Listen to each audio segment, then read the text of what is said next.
back to bed, America. Your government is in control again. Here, watch this. Shut up.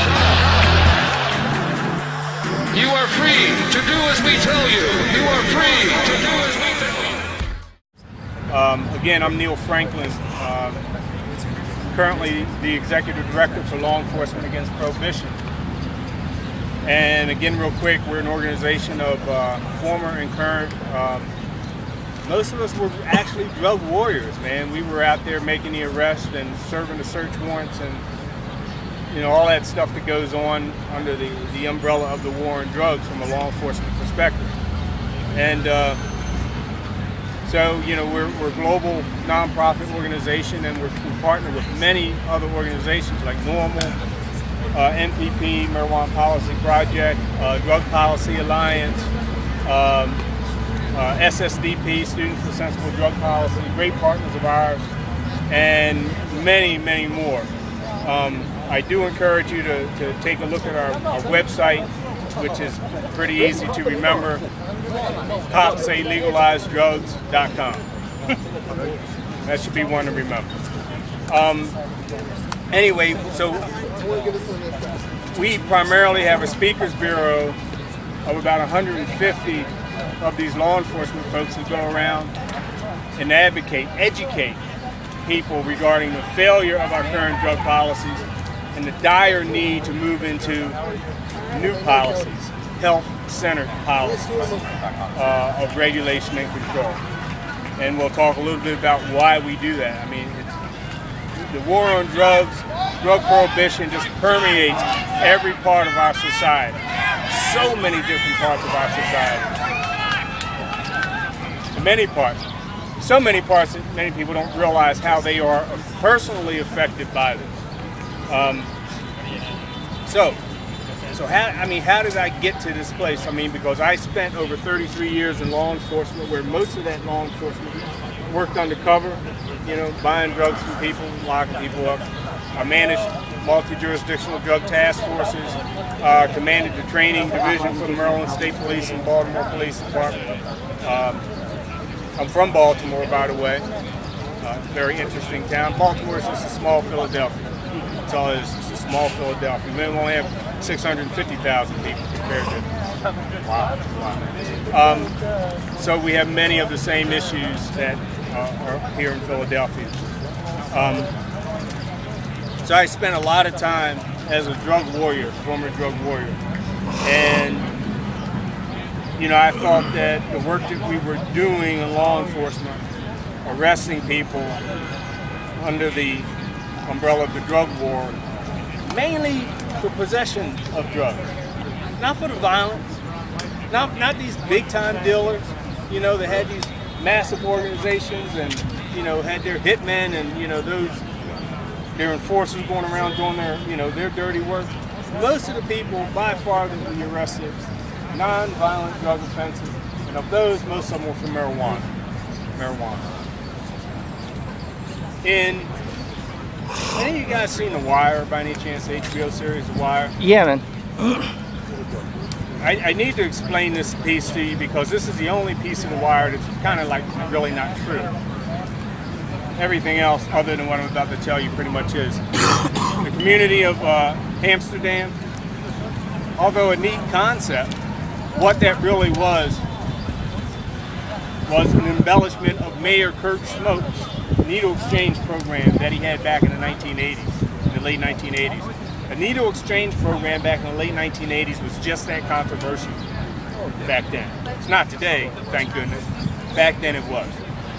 So that's what they did. Now, I say that because Mayor Kurt Schmoke was my first glimpse at another way, at an alternative. He was the prosecutor before he became the mayor of Baltimore.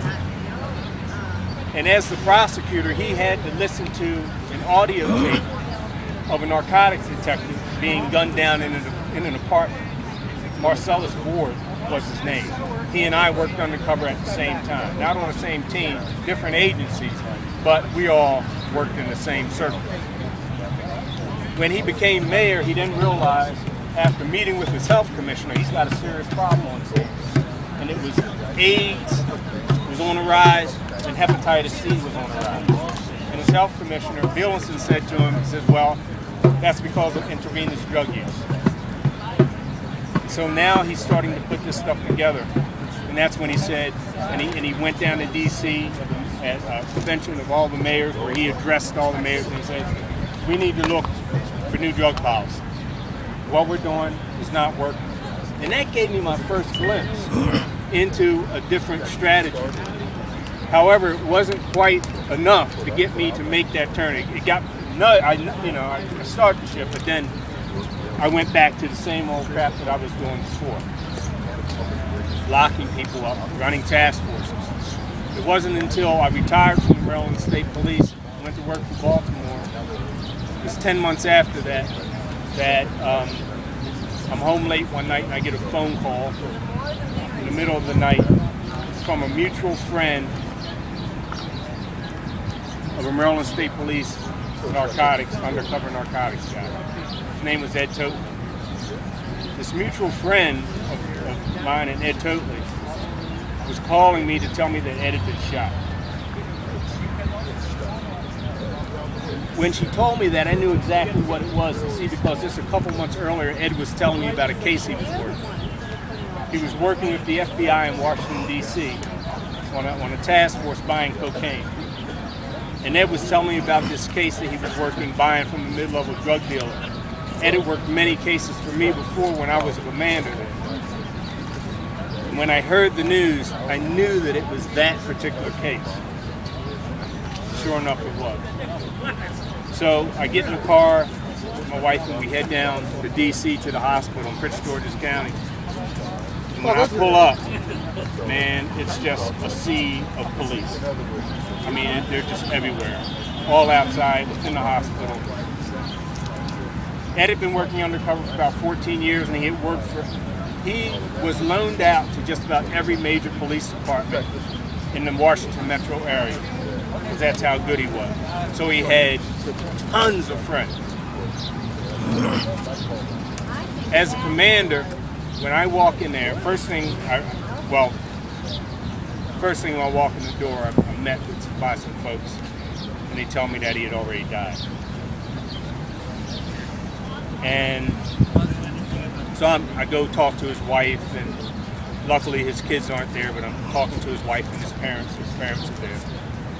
And then I go into the emergency room where he is, and he's laying on a gurney, and his head's bandaged. And there's blood on the side of his head, and the bandage is soaked.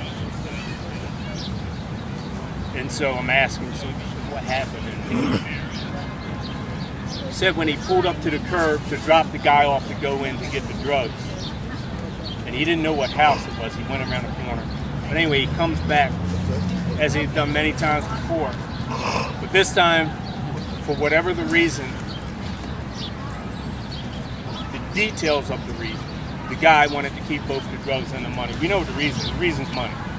Okay, but why he needed extra money this time, only he knows. But when he gets back to the car, he just reaches over and he shoots him at point blank range in the side of the head. Just like that. Didn't say a word, nothing. I mean, the car was wired with video and sound. I mean, it was just that cold blood. I'm at the hospital thinking, first I'm thinking we're going to go out there and we're just going to knock the crap out of anyone who has anything to do with drugs. Right? Because we came to the conclusion whether you're selling it or using it, you're just